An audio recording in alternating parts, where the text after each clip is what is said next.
Assalamualaikum warahmatullahi wabarakatuh. Berikut sedikit panduan sebelum tuan-tuan dan puan membuat cek ataupun akan membuat bayaran secara tunai di kaunter pendaftaran nanti. Okay, sebelum itu kita semak Google Site kita. Okay, pendaftaran masih lagi dibuka sehingga 6 Mei, Rabu pukul 10 malam. Kemudian pendaftaran akan ditutup dan tidak ada lagi penyertaan tambahan. Okay, jika nak melihat surat kelulusan kutipan yuran, bolehlah klik di sini. Okay, ini adalah surat kelulusan kutipan yuran. Syarat-syarat penyertaan, tuan-tuan dan puan bolehlah semak di bahagian kiri site kita ini. Dan jika ada lagi yang hendak melakukan pendaftaran, bolehlah klik di link pendaftaran ini. Tuan-tuan dan puan hendaklah mengisi surat kebenaran waris, deklarasi kesihatan dan kebenaran rakaman kepada anak-anak peserta kadet kita. Okay, jika hendak menyemak bilangan penyertaan keseluruhan, tuan-tuan bolehlah klik di sini, semak bilangan penyertaan.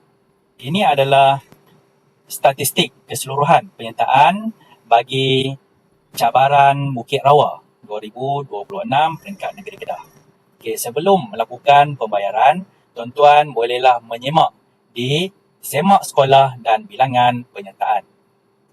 Okay, apabila telah keluar di sini, tuan-tuan bolehlah menyemak. Okay, contohnya, kita ambil sekolah yang paling ramai sekali setakat ini, SK Tanduk Besar. Okay, klik di sini, kemudian akan keluarlah paparan bagi SK Tanduk Besar. Okay, pastikan tuan-tuan menyemak peserta yang telah didaftarkan. Okay, berikut adalah penyertaan bagi SK Tanduk Besar. Jika tiada sebarang kemusykilan, tuan-tuan bolehlah terus ke jumlah bayaran. Sukacita diingatkan bahawa jumlah bayaran di sini tidak termasuk guru pemimpin. Jika ada guru pemimpin yang terlibat dalam cabaran memanah lelaki dan perempuan, jumlah bayaran tidak dipaparkan di sini. Ini untuk mengelakkan kesilapan bayaran menggunakan wang sekolah. Okay, jadi, kita semak contohnya daerah Kubang Pasu. Kita ambil contoh SK Pulau Capa, Kubang Pasu. Bagi SK Pulau Capa, jumlah penyertaan adalah 7. Guru pemimpin 2 lelaki, bayaran tidak dipaparkan. Jadi kiraan di sini 50 kali 2 penyertaan 100, 50 kali 2 penyertaan 100, dah 200. Kemudian 50 kali 1 penyertaan 50, keseluruhan 250.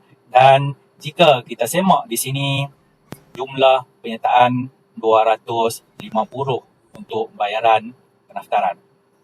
Okay, cek yang perlu ditulis atas nama akaun Sekolah Menengah Tunku Bendahara, akaun Maybank. Jika tuan-tuan hendak mencetak ataupun print, tuan-tuan boleh klik di sini, atas kanan ini. Apabila telah keluar paparan data studio ini, tuan-tuan bolehlah tekan Ctrl P untuk mencetak ataupun print.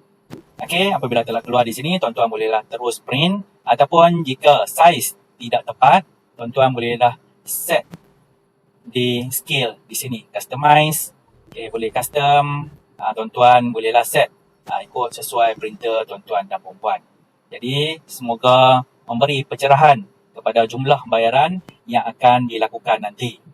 Cek di atas nama Sekolah Menengah Tunku Bendahara, ataupun tuan-tuan boleh juga bawakan wang tunai ke meja pendaftaran nanti. Sekian, terima kasih.